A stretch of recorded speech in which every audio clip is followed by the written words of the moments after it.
The holiday season, it's full of love and Christmas cheer. Getting together with your family, cuddling up with your significant other near a toasty fire, seeing the Amazon delivery guy more often than you see most of your friends. The season, as we all know, begins around October 27th and October 28th, or at least it does as far as Hallmark is concerned. This is from me.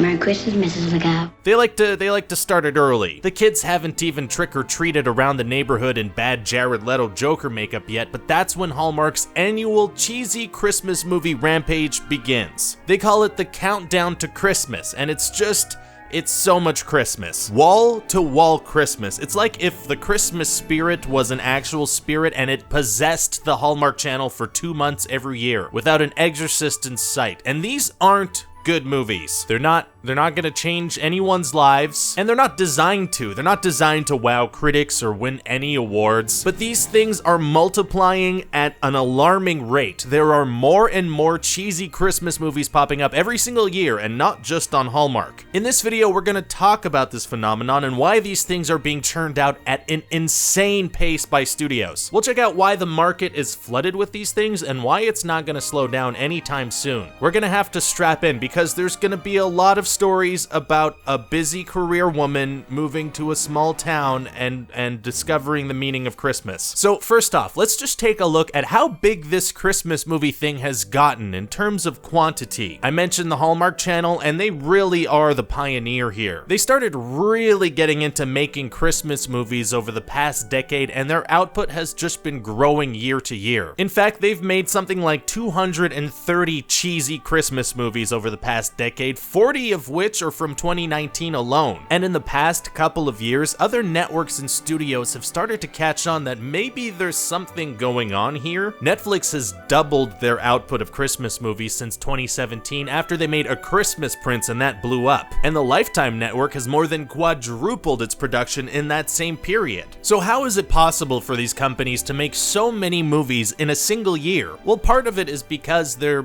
pretty easy to make. There's pretty much a formula to these things, and unlike lots of genres where fans get mad if movies are super formulaic, it's actually a positive in these things. The pretty man and the pretty woman are gonna get together at the end of the movie. She's maybe gonna quit her job and move into a castle because she fell in love with a prince. These things have a lot of royalty in them, a lot of royal families from obscure European countries where everyone is super posh and British, and there's always a lot of beautiful snow, and it's not realistic city snow, which is very much gray and slushy and horrible. These entire movies are like if a 90s romantic comedy took place inside a snow globe. So in terms of writing and production and pre-production, these things must not be too much of a headache to put together because they've figured out the formula. Find a cute village, get that fake snow machine up and running because these things are often shot in the summer. Then you cast a couple of unthreatening, attractive actors. If Lacey Chabert is available, she's done like 8 of these things. Lori Loughlin did a bunch of them, but she's probably not going to be available for a little bit. So yeah, these movies usually get slapped together pretty quickly and have a budget that usually ranges from like $1 million to $2 million. That sounds like a lot of money, and it is in terms of like a single human being, but in terms of movie and TV production, it's nothing. Just to give you an idea, a single episode of Stranger Things costs like $8 million. So with a formulaic script and a little budget of $1 million or two, cheesy Christmas movies usually shoot over a period of like 2 weeks, which is really not a lot. They just roll on these things. A lot of times directors just have to accept whatever performances they get on the first take because they have to move on. There's no time for perfection, nor is it really necessary, if we're being honest. Also, another reason why these things sometimes seem a little off and crappy is because of those snow machines I mentioned. Those things actually make a lot of noise when they're running, and so often the studio has the actors redub their lines in post-production. So not only are the performances rushed, but the dialogue is redubbed afterwards, which makes the whole thing seem just weird and not like real human interactions. Then after the whole thing's shot, they rush the editing as fast as they can, usually just a couple of weeks or sometimes less. They slap a title on the thing, usually something that has the word Christmas in it so it appears in search results, and that's it. It's done. We have a cheesy Christmas movie. And all that sounds like a nightmare of a production for the actual production crew. crew, but for the networks and the studios paying for these things, it's a dream come true. Because they get to make these things on the cheap, and it doesn't even matter. Nobody gets angry that they're not top-notch quality because it's just happy Christmas fluff. And happy Christmas fluff, starting late October, draws people in like crazy. Those $1 million investments pay off big time because people devour these things. There's such a crazy appetite. Here's how intense it is. In 2018, Hallmark apparently got over 85 million viewers. The Hallmark Channel was actually the most watched cable network for the entire fourth quarter amongst its key demographics, which are women from 18 to 49 and 25 to 54. And the other companies dipping their toes into the Christmas cheese, I realize how gross that sounds, but the other companies making these movies are seeing great results too. Last December, when the Lifetime network decided to quadruple its Christmas movie output, it had its strongest month in over 17 years. And in Netflix's case, well, we don't know how many viewers A Christmas Prince got, but the fact that they ordered 2 sequels definitely says something. Anyway, all these millions and millions of viewers, they obviously translate into a ton of money for these companies. I mean, S&P Global Market Intelligence estimated that the Hallmark Channel racked in about $390 million in ad revenue from their Christmas programming. So let's just say, just for the sake of breaking this down, that Hallmark spent $2 million per movie last year. Last year they made 36 of them, so that's like $72 million,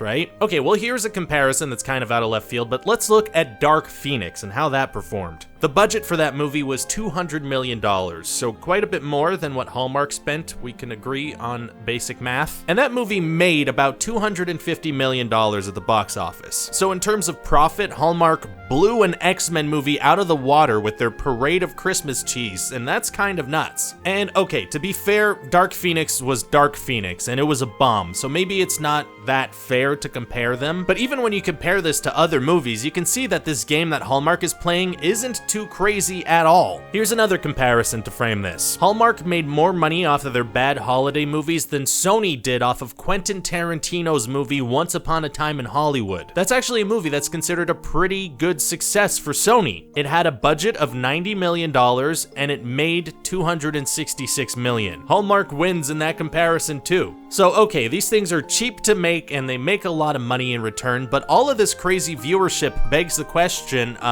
what is going on? Why are these things so popular and why are they increasing in popularity? Well, for a second, take into consideration the kind of stuff that's going on everywhere all the time. I don't want to get all we live in a society, but we live in a society. News, Twitter, social media, these are pretty much just direct feeds of sadness and anger and angst. Sure, once in a while you find a video of a dog that sounds like he's singing when he howls, but there's a lot of depressing stuff, and that's a lot for the brain to handle. And even when it comes to fiction, there's some great stuff on TV and in theaters now. But a lot of the mainstream stuff that gets really popular is, you know, pretty dark and dramatic in tone. Game of Thrones, Stranger Things, they have fun elements, but also a heavy darkness to them. Avengers Endgame had a lot of laughs, but also it's like, okay, half of everyone is dead and we're trying to not make everybody dead. Like, that's heavy. But these Christmas movies, people know exactly what they're getting themselves into, and what that is like 90 minutes of happy Christmas fairy tale land. A formulaic love story with a happy ending and some overly decorated sets. The highest that the stakes ever get is, are these two attractive people gonna end up together? And spoiler alert, they will.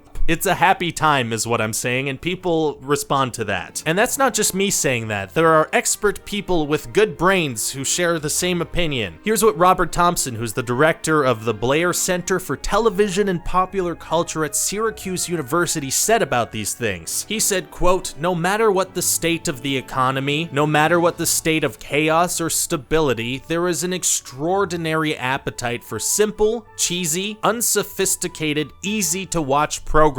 And all the better if it's wrapped up in the bunting and ribbons of Christmas." So to summarize, these movies make people feel warm and fuzzy inside, and they like that. Even when the bubble does kind of burst eventually in a few years and the market gets way too oversaturated, Hallmark's still coming out with a huge victory here. Because even when it doesn't make sense for them to churn out 40 of these things in a single year the way they're doing now, they can still replay these same movies every single year and make more ad revenue because they're timeless. They are cheesy, and cheese never goes bad. It becomes more cheese. Right? Is that right? Don't fact check me on that. I don't want to know the truth. Anyway, thanks for watching that video. I hope you liked it. What do you think of all these Christmas movies being made these days? Let me know your thoughts in the comment section. Don't forget to hit the subscribe button and like this video if you, in fact, liked it. As always, check back soon for a new video.